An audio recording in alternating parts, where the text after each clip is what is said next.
तो प्रथम आम यार कठिन शब्दार्थ को देखी नेबा। तो प्रथम अच्छी बद्धपरिकर। बद्धपरिकर अर्थ कौन? संकल्पबद्ध बा प्रतिज्ञाबद्ध, प्रतिज्ञा नेबा। कृत संकल्प। कृत संकल्पर अर्थ होउछि दृढ़ प्रतिज्ञा। एबे अछि ओजस्विनी। ओजस्विनी शक्तिशाली। नर नजरबंदी।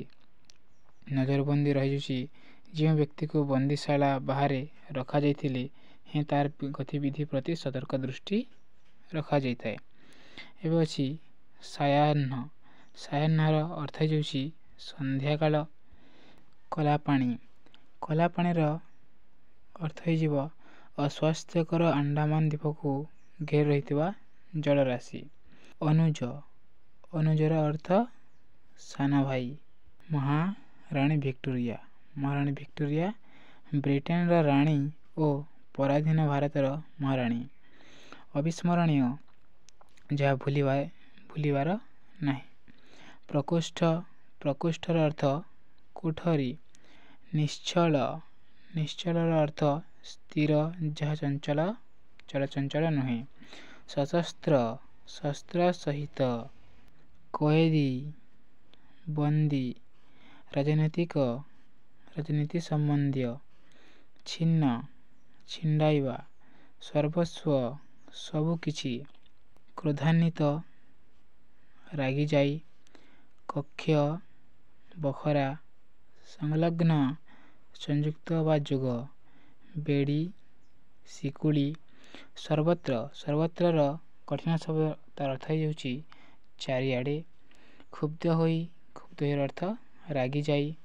वियोग अर्थ मृत्यु। पुनर्जन्म पुणी थरे जन्म नेबा। अग्रणी आगुआ। तृष्णा शोष। प्रत्यावर्तन अर्थ फेरी जीवा। निबद्ध लाखी रहिबा। वार्तालाप खबर आलोचना। अतिवाहित बिताइबा। तन्मत्त बिल्हल। मुक्तिकामी मुक्ति इच्छा करुथिबा। एबे आमे तार समस्त प्रश्न और उत्तर विषय आलोचना करिबा। तो प्रश्न नंबर 1 रे अछि उत्तर कुह क सावरकर बंदी होबार कारण कौन? सावरकर काहेकि बंदी होइतिले? उत्तर भारतर इंग्रेज शासन लोप करिया पई संग्राम करी सावरकर राजनीतिक अपराधी रे बंदी होइतिले। से कोन निजरा देश को मुक्ति करिया पई इंग्रेज शासन विरुद्ध रे लड़ाई करथिले और से जेल को जाई बंदी होइतिले। प्रश्न नंबर ख इंग्रेज सांबादिक सावरकर को कौन कहितिले? इंग्रेज सांबादिक सावरकर को कौन कहितिले? उत्तर इंग्रेज सांबादिक सावरकर को कहितिले तुमे तो एका नुह तुमर आउ दु जण भाई को मध्य जेल को निया जाइछि। से सांबादिक कहितिले लेखक जे तमे केवल एका नुह तुमर दु जण भाई को मध्य जेल को आना जाइछि। प्रश्न नंबर ग। प्रश्न नंबर ग रे अछि विप्लवी युवक वीरद्वार पर कि उत्तर देथिले? जे युवक जनक जेल जाइथिले से कोन उत्तर देथिले? उत्तर हे जिवो विप्लवी युवक वीरद्वार पर उत्तर देथिले ए तो गौरवर कथा। से कहिथिले निजर भाईरा दु जण भाई जेल को जीवा कथा। सेटा होचे गुटे गौरवर कथा। मोर सौभाग्य जे आम परिवार समस्त जन्मभूमि पराधीनता श्रृंखला को छिन्न करबा लागि बद्धपरिकर सर्वस्व त्याग करिया पई कृत संकल्प। प्रश्न नंबर घ। प्रश्न नंबर घ रे अछि जहाजरू डेई पड़िथिबा कैदी जनक के थिले? के जहाजरू डेई पड़िथिले? उत्तर जहाजरू डेई पड़िथिबा कैदी जनक थिले विप्लवी विनायक दामोदर सावरकर। के सावरकर हेचंती जहाजरू डेई पड़िथिले। प्रश्न नंबर 1। प्रश्न नंबर 1 रे अछि सावरकर दल क्यों दल गठन करथिले? क्यों दल गठन करथिले सावरकर? उत्तर सावरकर मित्रमेला नामक एक दल गठन करथिले। मित्रमेला हला। प्रश्न नंबर 6। प्रश्न नंबर 6 रे अछि संवादपत्र सावरकर भाषण पढ़ी तिलक कोन कहिथिले? संवादपत्र सावरकर विषय भाषण विषय पढ़ी लेखक पढ़ी तिलक कोन कहिथिले? उत्तर संवादपत्र सावरकर भाषण पढ़ी तिलक कहिथिले महाराष्ट्र रे कोन शिवाजी पुनर्जन्म ग्रहण कले? ସେ କହିଥିଲେ ଯେ ମହାରାଷ୍ଟ୍ରରେ କ'ଣ ଶିବାଜୀ ପୁଣି ପୁନର୍ଜନ୍ମ କଲେ କି? ଏବେ ଯାଇ ଯିବା ପ୍ରଶ୍ନ ନମ୍ବର 6କୁ। ପ୍ରଶ୍ନ ନମ୍ବର 6ରେ ଅଛି ସାଭରକର କାହିଁକି ଲଣ୍ଡନ ଯାଇଥିଲେ? ସାଭରକର କାହିଁକି ଲଣ୍ଡନ ଯାଇଥିଲେ? ଉତ୍ତର ସାଭରକର ଆଇନ ଅଧ୍ୟୟନ ପାଇଁ ଲଣ୍ଡନ ଯାଇଥିଲେ। ସେ ଆଇନ ଅଧ୍ୟୟନ ପଢ଼ିବା ପାଇଁ ଲଣ୍ଡନକୁ ଯାଇଥିଲେ। ପ୍ରଶ୍ନ ନମ୍ବର ସାଭରକର ଆଣ୍ଡାମାନ ଜେଲରେ କେତେ ବର୍ଷ କଟାଇଥିଲେ? ସେ ଯେଉଁ ଜେଲ୍ ଯାଇଥିଲେ ସେ ଜେଲରେ କେତେ ବର୍ଷ ଅତିବାହିତ କରିଥିଲେ ସମୟ? ଉତ୍ତର ସାଭରକର ଆଣ୍ଡାମାନ ଜେଲରେ 10 ବର୍ଷ କାଳ କଟାଇଥିଲେ। କେତେ ବର୍ଷ? 10 ବର୍ଷ। ଏହା ଯିବା ପ୍ରଶ୍ନ ନମ୍ବର 2କୁ। ପ୍ରଶ୍ନ ନମ୍ବର 2ରେ ଅଛି ବନ୍ଦୀ ନିଜ ଦେହରୁ ଜାମାଟି କାଢ଼ି ଦର୍ପଣ ଆଗରେ କାହିଁକି ଝୁଲାଇ ଦେଲେ? ଉତ୍ତର ସ୍ନାନାଗାର ଦର୍ପଣଟି ଏପରି ଭାବେ ଲାଗିଥିଲା ଯେ ବନ୍ଦୀ ଭିତରେ ଯାହା କରିବ ପ୍ରହରୀ ବାହାରେ ଥାଇ ସବୁ ଦେଖିପାରିବ। ବନ୍ଦୀ ଜଣକ ସମୁଦ୍ରକୁ ଡେଇଁ ପଡ଼ି ପଳାଇବାକୁ ଚାହୁଁଥିବାରୁ ତାର କାର୍ଯ୍ୟକଳାପ ପ୍ରହରୀ ନ ଦେଖୁ ପାରିବା ପାଇଁ ସେ ଦେହରୁ ଜାମାଟି କାଢ଼ି ଦର୍ପଣ ଆଗରେ ଝୁଲାଇଥିଲେ। କାହିଁକି? ସେ ସମୁଦ୍ରରୁ ପଳାଇବାକୁ ଚାହୁଁଥିବାରୁ ତାର କାର୍ଯ୍ୟକଳାପ ପ୍ରହରୀ ନ ଦେଖିବା ପାଇଁ ସେ ଦେହରୁ ଜାମାଟି କାଢ଼ି ଦର୍ପଣ ଆଗରେ ଝୁଲାଇ ଦେଇଥିଲେ। ପ୍ରଶ୍ନ ନମ୍ବର ଖରେ ଅଛି କେଉଁ ଉଦ୍ଦେଶ୍ୟରେ ସାଭରକର ଜାହାଜରୁ ସମୁଦ୍ରକୁ ଡେଇଁ ପଡ଼ିଥିଲେ? କାହିଁକି ଡେଇଁ ପଡ଼ିଥିଲେ? ଉତ୍ତର ସାଭରକର ଭାବିଥିଲେ ଜାହାଜରୁ ଖସି ପଳାଇଲେ ଓ ପୁନର୍ବାର ଇଂରେଜ ସରକାରଙ୍କ ବିରୁଦ୍ଧରେ ବିଦ୍ରୋହ କରିବେ, ତେଣୁ ସେ ଜାହାଜରୁ ସମୁଦ୍ରକୁ ଡେଇଁ ପଡ଼ିଥିଲେ। ପ୍ରଶ୍ନ ନମ୍ବର ମିତ୍ରମେଳର ସଦସ୍ୟମାନେ ଭିକ୍ଟୋରିଆଙ୍କ ମୃତ୍ୟୁରେ ଶୋକ ଦିବସ ପାଳନ କଲେ ନାହିଁ କାହିଁକି? ଉତ୍ତର ସାଭରକର ମିତ୍ରମେଳର ବୈଠକରେ କହିଥିଲେ ଯେ ଆମ ଶତ୍ରୁ ଦେଶର ରାଣୀ ଭିକ୍ଟୋରିଆଙ୍କ ମୃତ୍ୟୁରେ ଆମେ ଶୋକ ଦିବସ ପାଳନ କରିବା ଦରକାର ନାହିଁ। ତେଣୁ ମିତ୍ରମେଳାର ସଦସ୍ୟମାନେ ଭିକ୍ଟୋରିଆଙ୍କ ମୃତ୍ୟୁରେ ଶୋକ ଦିବସ ପାଳିଲେ ନାହିଁ। ପ୍ରଶ୍ନ ନମ୍ବର ପ୍ରଶ୍ନ ଘରେ ଅଛି ସାଭରକରଙ୍କୁ କେଉଁ କାରଣରୁ ଆଣ୍ଡାମାନ ପଠାଯାଇଥିଲା? ସାଭରକରଙ୍କୁ କାହିଁକି ଆଣ୍ଡାମାନକୁ ପଠାଯାଇଥିଲା? ଏହାର ଉତ୍ତର ହୋଇଯିବ ବନ୍ଦୀ ଅବସ୍ଥାରେ ଜାହାଜରୁ ଫେରାର ହେବା ଅପରାଧ ଯୋଗୁଁ ସାଭରକରଙ୍କ ପୁଣି ବିଚାର ହୋଇ ଅଧ୍ୟକ୍ଷ କଠୋର ଦଣ୍ଡ ବିଧାନ କରାଗଲା। ଆଉ କ'ଣ କରିଥିଲେ? ସାଭରକର ଜାହାଜରୁ ଡେଇଁ ପଳାଇବାକୁ ଚେଷ୍ଟା କରିଥିଲେ, ଯାହାଫଳରେ ତାଙ୍କ ବିଷୟରେ ପୁଣି ବିଚାର କରାଗଲା ଓ ସାରା ଜୀବନ ବନ୍ଦୀ ଭାବେ ଅତିବାହିତ କରିବା ପାଇଁ ତାଙ୍କୁ କଲା ପାଣି ପାରି କରି ସୁଦୂର ଆଣ୍ଡାମାନ ଦ୍ୱୀପରେ ଥିବା ଜେଲକୁ ପଠାଇ ଦିଆଗଲା ଓ ସେହି ଅପରାଧ ତାଙ୍କୁ ଆଜୀବନ କାରାଦଣ୍ଡ ଭୋଗିବାକୁ ପଡ଼ିଥିଲା ଓ କଲା ପାଣି ପାର କରାଇ ସୁଦୂର ଆଣ୍ଡାମାନ ଦ୍ୱୀପରେ ତାକୁ ଜେଲକୁ ପଠାଇଥିଲା। ପ୍ରଶ୍ନ ନମ୍ବର 1ରେ ଅଛି ଆଣ୍ଡାମାନରେ କଏଦୀମାନଙ୍କୁ କିପରି ଦଣ୍ଡ ଭୋଗ କରିବାକୁ ପଡ଼ୁଥିଲା? ଆଣ୍ଡାମାନରେ କଏଦୀମାନେ କିପରି ଭାବରେ ରହୁଥିଲେ? ଉତ୍ତର ଆଣ୍ଡାମାନର ଜଳବାୟୁ ଖୁବ୍ ଅସ୍ୱାସ୍ଥ୍ୟକର ଥିଲା। ସେଠାକାର ଜଳବାୟୁ ଭଲ ନଥିଲା। ବନ୍ଦୀମାନେ ବଳଦ ପରି ଘଣା ପେଲୁଥିଲେ। ସେଠାକାର ବନ୍ଦୀମାନେ କ'ଣ କରୁଥିଲେ? ବହୁତ ପରିଶ୍ରମ କରୁଥିଲେ, ଘଣା ପେଲୁଥିଲେ। କଠିନ ଶ୍ରମ କରିବାକୁ ରାଜି ନହେଲେ ଚାବୁକ ପାହାର ଖାଉଥିଲେ। ଆଉ ସେମାନେ କାମ କରିବାକୁ କହିଲେ ସେମାନେ ମାଡ଼ ଖାଉଥିଲେ। ଦିନକୁ ସେମାନେ 15 ସେର ତେଲ ପୋଡ଼ିବାକୁ ବାଧ୍ୟ। କମ୍ ହେଲେ ଛୁଟି ମିଳେ ନାହିଁ। ସେମାନଙ୍କୁ ଟିକେ ଠିଆ ହେଲେ ଠେଙ୍ଗିଣି ମାଡ଼ ବସେ। ଲୁହ ବୋହିଲେ ବି ଆଖି ପୋଛିବାକୁ ମନା। ଦିନକୁ 2 ତାଟିଆ ପାଣିରୁ ଅଧିକ କେହି ପିଇପାରିବେ ନାହିଁ।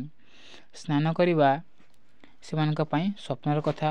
ଏହିପରି ଅକଥନୀୟ ଅତ୍ୟାଚାର ଭିତରେ କଏଦୀମାନଙ୍କୁ ଦଣ୍ଡ ଭୋଗ କରିବାକୁ ପଡ଼ୁଥିଲା। ପ୍ରଶ୍ନ ନମ୍ବର 6ରେ ଅଛି ଜେଲ୍ ଯିବା ଗୌରବର କଥା ବୋଲି ସାଭରକର କାହିଁକି କହିଥିଲେ? ସାଭରକର କାହିଁକି କହିଥିଲେ ଯେ ଜେଲ୍ ଯିବା ହେଉଛି ଗୌରବର କଥା ବୋଲିକରି? ଉତ୍ତର ସାଭରକର ଥିଲେ ଜଣେ ନିଃସ୍ୱାର୍ଥପର ଦେଶପ୍ରେମୀ। ତେଣୁ ଦେଶକୁ ପରାଧୀନତାରୁ ମୁକ୍ତ କରିବା ପାଇଁ ଜେଲକୁ ଯିବା ଗୌରବର କଥା ବୋଲି ସାଭରକରଙ୍କୁ କହିଥିଲେ। ପ୍ରଶ୍ନ ନମ୍ବର 6ରେ ଅଛି ଶେଷ ଜୀବନରେ ମଧ୍ୟ ସାଭରକରଙ୍କୁ ଆଉଥରେ କାହିଁକି କାରାଦଣ୍ଡ ଭୋଗିବାକୁ ପଡ଼ିଥିଲା? ଶେଷ ଜୀବନରେ ମଧ୍ୟ ସାଭରକରଙ୍କୁ ଆଉଥରେ କାରାଦଣ୍ଡ ଭୋଗିବାକୁ ପଡ଼ିଥିଲା ଓ କାହିଁକି? ନଜରବନ୍ଦୀରୁ ମୁକ୍ତ ହୋଇ ସାଭରକର ଦେଶ ସାରା ଭ୍ରମଣ କଲେ ଓ मुक्तिकामी जनता को इंग्रेज सरकार विरोध में सशस्त्र संग्राम करने को आह्वान कले। तेणु तांको जीवन शेष पर्यायर मध्य आउ थरे कारावरण करने को पड़ता। प्रश्न नंबर ज स्वाधीनता परे दुई भाग हेबारु क्यों नूतन देशटी सृष्टि होता। स्वाधीनता परे दुई भाग हेबारु क्यों नूतन देशटी सृष्टि होता। उत्तर स्वाधीनता परे भारत दुई भाग हेबारु पाकिस्तान नामक एक नूतन देशटी सृष्टि होता। प्रश्न नंबर 3 प्रश्न नंबर 3 रे अछि निम्नलिखित उक्ति गुड़िक किए केतेबेले कहते लेख। बिलातर राणी विक्टोरिया आम शंख देशर राणी आमे कहीं वियोग शोक पालिबा एक कथा किए कहते। जितेबेले बिलातर राणी मृत्यु रे भारत रे सर्वत्र शोक पालित है सही समय रे सावरकर मित्रमेलार सदस्य मानकर एक बैठक रे डाकी एक कथा कही। प्रश्न नंबर ख रे अछि अरे तात्या तू एठाकू आसिलु किपरि एक कथा किए कहितिला। दिने घणा पेली सारी सावरकर निजर कोठरी को फेरुथिले।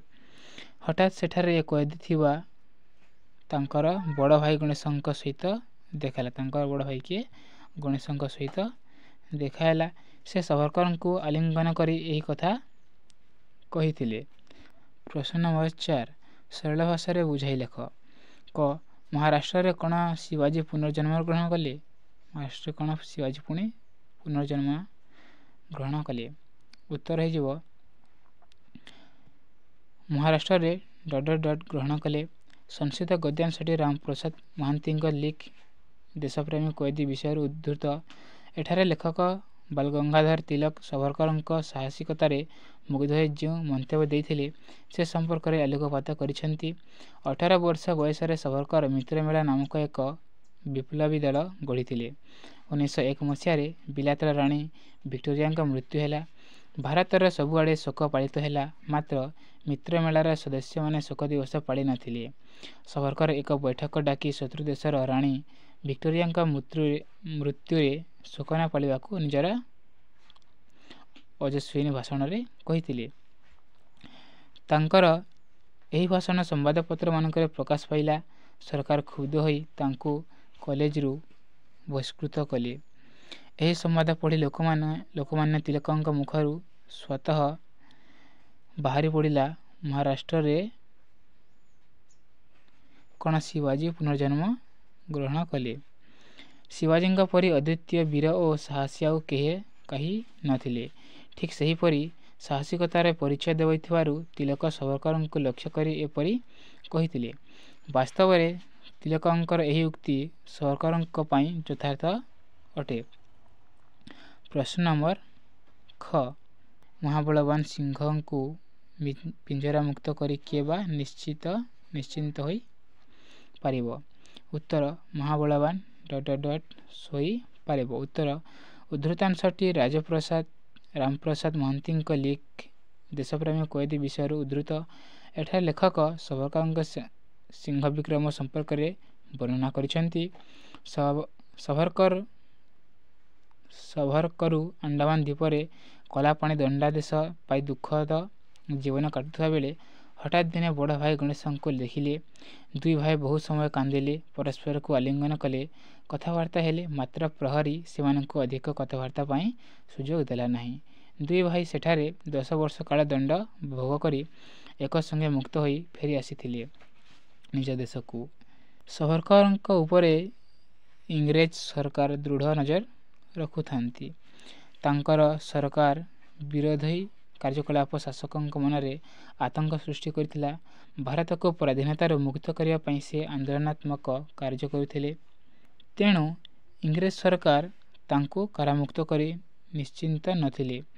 सर्वदा तांकर चालीचलन को लक्ष्य करुथिले। तांको पुनर्बार बंदी करा जाई अलीपुर जेल रे नजरबंदी भाव रखागला। प्रश्न नंबर 5 रे अछि निम्न दिया प्रत्येक शब्द को व्यवहार कर वाक्य गठन कर। कृतसंकल्प, आह्वान, प्रत्यावर्तन, अविस्मरणीय, ଉନ୍ମତ୍ତ, ଓଜସ୍ୱିନୀ, ଆଭାସ ଏ ଶବ୍ଦରେ ଆମକୁ ବାକ୍ୟ ଗଠନ କରିବାକୁ ପଡ଼ିବ। ତା'ର ଉତ୍ତର ହୋଇଯିବ କୃତ ସଂକଳ୍ପ। କାର୍ଯ୍ୟଟିକୁ ସଫଳ କରିବା ପାଇଁ ରାମ କୃତ ସଂକଳ୍ପ ହୋଇଛି। ଆହ୍ୱାନ, ମହାତ୍ମା ଗାନ୍ଧୀଙ୍କ ଆହ୍ୱାନରେ ଦେଶବାସୀ ଏକଜୁଟ ହୋଇଥିଲେ। ପ୍ରତ୍ୟାବର୍ତ୍ତନ, ସନ୍ଧ୍ୟାରେ ପକ୍ଷୀମାନେ ବସାକୁ ପ୍ରତ୍ୟାବର୍ତ୍ତନ କରନ୍ତି। ଅବିସ୍ମରଣୀୟ, ଗୋପବନ୍ଧୁ ଆମ୍ଭମାନଙ୍କର ଅବିସ୍ମରଣୀୟ ହୋଇ ରହିଛନ୍ତି। ଉନ୍ମତ୍ତ, ଲୋକଟି ଉନ୍ମତ୍ତ ପରି ଘୂରି ବୁଲୁଛି। ଓଜସ୍ୱିନୀ, ଗାନ୍ଧିଜୀଙ୍କ ଓଜସ୍ୱିନୀ ଭାଷଣ ଲୋକଙ୍କୁ ମୁଗ୍ଧ କଲା। ଆଭାସ, ତାଙ୍କ ମୁହଁରୁ ଚିନ୍ତାର ଆଭାସ ଜଣାପଡ଼ୁଛି। ପ୍ରଶ୍ନ ନମ୍ବର 6 ଅଛି, ନିମ୍ନରେ କେତୋଟି ଶବ୍ଦ ଦିଆଯାଇଛି, ସେଗୁଡ଼ିକର ଡାହାଣ ପାଖରେ ରତ ଶବ୍ଦ ଯୋଗ କରି ନୂଆ ଶବ୍ଦ ଲେଖ ଓ ସେହି ନୂଆ ଶବ୍ଦକୁ ବ୍ୟବହାର କରି ଗୋଟିଏ ଗୋଟିଏ ବାକ୍ୟ ଗଠନ କର। ସଂଗ୍ରାମ, କାର୍ଯ୍ୟ, ଅଧ୍ୟୟନ, ସାଧନା। ସେପରି ସଂଗ୍ରାମରୁ ସଂଗ୍ରାମରତ, କାର୍ଯ୍ୟରୁ କାର୍ଯ୍ୟରତ, ଅଧ୍ୟୟନରୁ ଅଧ୍ୟୟନରତ, ସାଧନାରୁ ସାଧନାରତ। ଏ ଲେଖାକୁ ଆମକୁ ବାକ୍ୟରେ ପରିଣତ କରିବାକୁ ହେବ। ସଂଗ୍ରାମରତ, ନିଜର ଦାବି ହାସଲ ପାଇଁ ହରି ସର୍ବଦା ସଂଗ୍ରାମରତ ରହିଛି। କାର୍ଯ୍ୟରତ, କାର୍ଯ୍ୟରତ ମନୁଷ୍ୟ ହାରିଯାଏ ନାହିଁ। ଅଧ୍ୟୟନରତ, ଛାତ୍ର ସଫଳତା ପାଏ। ଅଧ୍ୟୟନରତ ଥିଲେ ଛାତ୍ରଟି ସଫଳତା ପାଏ। ସାଧନାରତ, ଶିଳ୍ପୀ ନିଜର କଳା ନିପୁଣତା ପ୍ରଦର୍ଶନ କଲେ। ପ୍ରଶ୍ନ ନମ୍ବର 7 ଅଛି, ନିମ୍ନ ଗଦ୍ୟାଂଶରେ ଥିବା ଭିନ୍ନ ଭିନ୍ନ ମାତ୍ରା ଓ ଫଳାଗୁଡ଼ିକୁ ଚିହ୍ନଟ କର।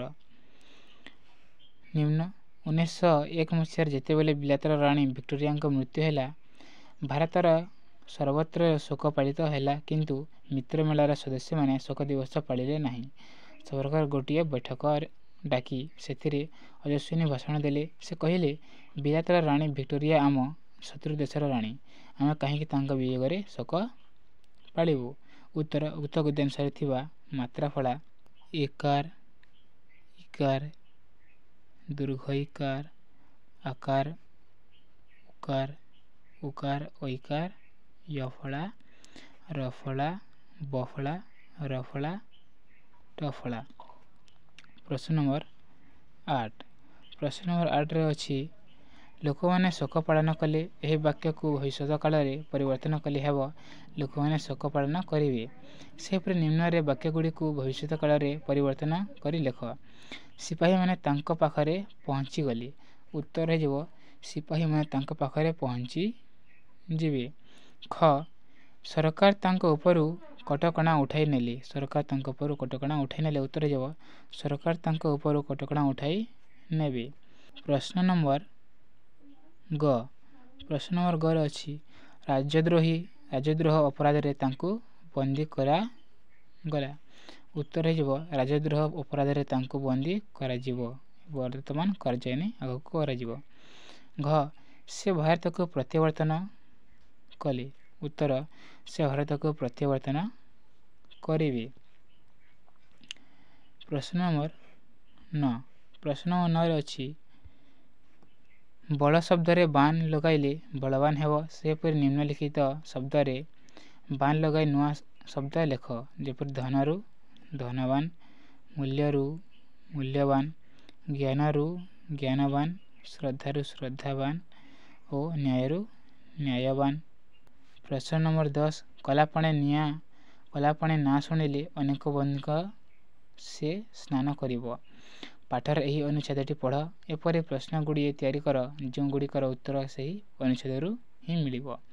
ଉତ୍ତର, କଲାପାଣି ନାଁ ଶୁଣି ବନ୍ଧୁଙ୍କର ହୃଦସ୍ପନ୍ଦନ ବଢ଼ିଯାଉଥିଲା କାହିଁକି? ପ୍ରଶ୍ନ ନମ୍ବର 1 ହୋଇଯିବ, କଲାପାଣି ନାଁ ଶୁଣି ବନ୍ଧୁଙ୍କ ହୃଦସ୍ପନ୍ଦନ ବଢ଼ିଯାଉଥିଲା କାହିଁକି?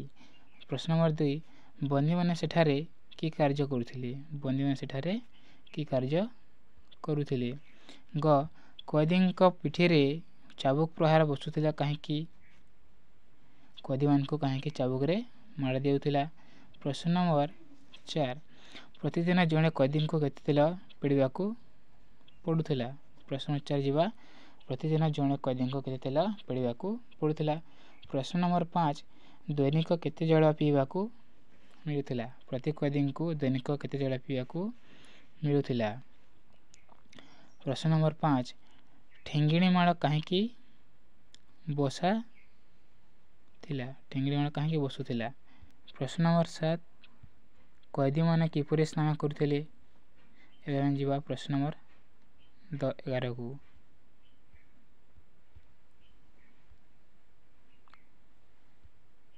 ପ୍ରଶ୍ନ ନମ୍ବର 11ରେ ଅଛି ଯେପରି ଉଚ୍ଚତର ଉଚ୍ଚତମ ସେହିପରି ତାର ଶବ୍ଦ ଗୁଡ଼ିକ କ'ଣ ହେବ ଲେଖ। କ୍ଷୁଦ୍ର କ୍ଷୁଦ୍ରତର କ୍ଷୁଦ୍ରତମ, ପ୍ରିୟ ପ୍ରିୟତର ପ୍ରିୟତମ, ଲଘୁ ଲଘୁତର ଲଘୁତମ। ପ୍ରଶ୍ନ ନମ୍ବର 12 ମହାରାଣୀ ଶବ୍ଦକୁ ପୁଲିଙ୍ଗରେ ଲେଖିଲେ ହେବ ମହାରାଜା। ସେହିପରି ନିମ୍ନଲିଖିତ ଶବ୍ଦଗୁଡ଼ିକର ପୁଲିଙ୍ଗ ରୂପ କ'ଣ ହେବ ଲେଖ। ସାହେବାଣୀରୁ ସାହେବ, ବାଘୁଣୀରୁ ବାଘ, ମୂଲିଆଣୀ ମୂଲିଆ, ଭିକାରୁଣୀରୁ ଭିକାରୀ, ସମୁଦୁଣୀରୁ ସମୁଦି। ପ୍ରଶ୍ନ ନମ୍ବର 13 ପ୍ରଶ୍ନ ନମ୍ବର 13ରେ ଅଛି ତଳଲିଖିତ ଶବ୍ଦଗୁଡ଼ିକୁ ବ୍ୟବହାର କରି ସାବରକରଙ୍କ ସମ୍ପର୍କରେ ଅନୁଚ୍ଛେଦଟିଏ ଲେଖ। ଓଜସ୍ୱିନୀ, ବହିଷ୍କାର, କ୍ଷୁବ୍ଧ, ସ୍ୱଦେଶ ଆହ୍ୱାନ। ଏ ଶବ୍ଦଗୁଡ଼ିକୁ ନେଇ ଆମକୁ ଗୋଟିଏ ଅନୁଚ୍ଛେଦଟିଏ ଲେଖିବାକୁ ହେବ। ତ ଉତ୍ତର ହୋଇଯିବ ସାବରକର ଗୋଟିଏ ବୈଠକ ଡାକି ସେଥି ଓଜସ୍ୱିନୀ ଭାଷଣ ଦେଲେ। ତାଙ୍କର ଭାଷଣ ସମ୍ବାଦପତ୍ରମାନଙ୍କରେ ପ୍ରକାଶ ପାଇଲା। ସରକାର କ୍ଷୁବ୍ଧ ହୋଇ ଏହି ଯୁବକକୁ କଲେଜରୁ ବହିଷ୍କାର କରିଦେଲେ। ଦିନେ ସାବରକର ଲୋକମାନ୍ୟ ତିଳକଙ୍କଠାରୁ ଏହି ବାର୍ତ୍ତା ପାଇ ତାଙ୍କୁ ସାକ୍ଷାତ କଲେ। ତାଙ୍କ ପାଦ ସ୍ପର୍ଶ କରି ସ୍ୱଦେଶ ପାଇଁ କାମ କରିବାକୁ ସେ ତାଙ୍କର ଆଶୀର୍ବାଦ ଭିକ୍ଷା କଲେ। ଦେଶରେ ସ୍ୱାଧୀନତା ଆନ୍ଦୋଳନ ଚାଲିଥାଏ। ବିଦେଶୀ ଦ୍ରବ୍ୟ ବ୍ୟବହାର ନ କରିବାକୁ ଗାନ୍ଧିଜୀ ଆହ୍ୱାନ ଦେଉଥାନ୍ତି। ସେଥି ସମୟରେ ଗାନ୍ଧିଜୀ ବିଦେଶୀ ଦ୍ରବ୍ୟକୁ ବର୍ଜନ କରିବାକୁ ଆହ୍ୱାନ ଦେଇଥିଲେ। ସାବରକର ସେହି ଆନ୍ଦୋଳନର ଅନ୍ୟତମ ଅଗ୍ରଣୀ ସାଜିଥିଲେ।